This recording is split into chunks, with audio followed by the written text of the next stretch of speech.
পৰীক্ষাৰ পেপাৰ লিকৰ পাছতে এইবাৰ ৰাম মন্দিৰৰ ছাদতো হৈছে পানীৰ লিক। ভগৱানৰ মন্দিৰ নিৰ্মাণতো গাফিলতি। বিজেপিয়ে ৰৌজাল বৌজাল কৰি নিৰ্মাণ কৰা ৰাম মন্দিৰ নিৰ্মাণতো বিসংগতি। ৰাম মন্দিৰৰ ছাদৰ পৰা সৰি পৰিছে 6 মাহতে কিয় ছাদৰ পৰা সৰি পৰিছে পানী সৰি পৰাৰ বাবে ৰামলালাৰ পূজাত বাধা। বিজেপিয়ে ৰৌজাল বৌজাল কৰি নিৰ্মাণ কৰা ৰাম মন্দিৰ নিৰ্মাণত বিসংগতি। অযোধ্যাৰ ৰাম মন্দিৰ উদ্বোধনৰ মাত্ৰ 6 মাহ হৈছে। অযোধ্যাৰ ৰাম মন্দিৰৰ ছাদৰ পৰা সৰি পৰিছে পানী। হয়, মন্দিৰৰ ছাদৰ পৰা হুহুৱাই পানী পৰি ৰামলালাৰ কক্ষৰ মজিয়া পুৰাই পেলাইছে, যাৰ ফলত ৰামলালা পূজাত বাধাগ্ৰস্ত হৈছে।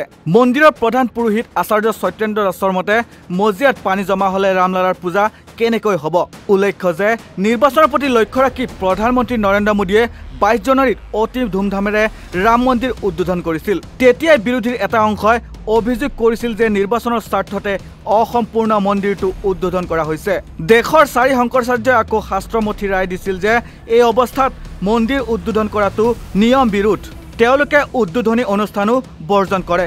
ইফালে মন্দিৰ নিৰ্মাণৰ সময়তো কাষৰীয়া সৰজু নদীৰ পানীয়েও স্তম্ভ নিৰ্মাণত বাধাৰ সৃষ্টি কৰিছিল। তেতিয়া প্ৰশ্ন উত্থাপন হৈছিল যে মন্দিৰৰ বোজা বহন কৰিবলৈ অযোধ্যাৰ মাটি উপযুক্ত হয় নে নহয়।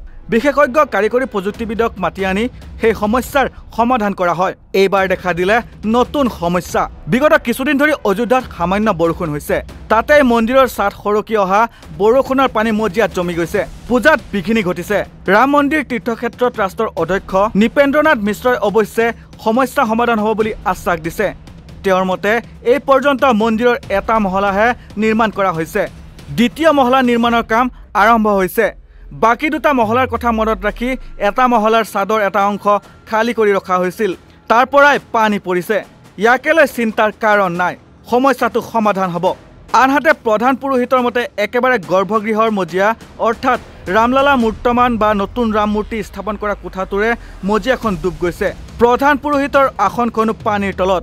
আনকি ভিভিআইপি দৰ্শনাৰ্থীৰ বাবেও দেৱতা দৰ্শনৰ স্থানৰো একেই অৱস্থা। তেওঁৰ মতে মন্দিৰৰ ডিজাইনতো কোনো ধৰণৰ বিচ্যুতি আছে নেকি পৰীক্ষা কৰাটো প্ৰয়োজনীয়। নৃপেন্দ্ৰনাথ মিশ্ৰই অৱশ্যে সেই সম্ভাৱনা ওলাই কৰিছে। নিৰ্মাণ সম্পূৰ্ণ হোৱাৰ পূৰ্বে ৰাম মন্দিৰ নিৰ্মাণক নিৰ্বাচন ইচ্ছু কৰি তুলিবলৈ ধুমধামেৰে প্ৰধানমন্ত্ৰী নৰেন্দ্ৰ মোদীয়ে উদ্বোধন কৰাৰ বাবে মন্দিৰৰ ছাদেৰে পানী সৰি পৰা বুলিও এতিয়া চৰ্চা চলিছে। News desk report, north east নাও।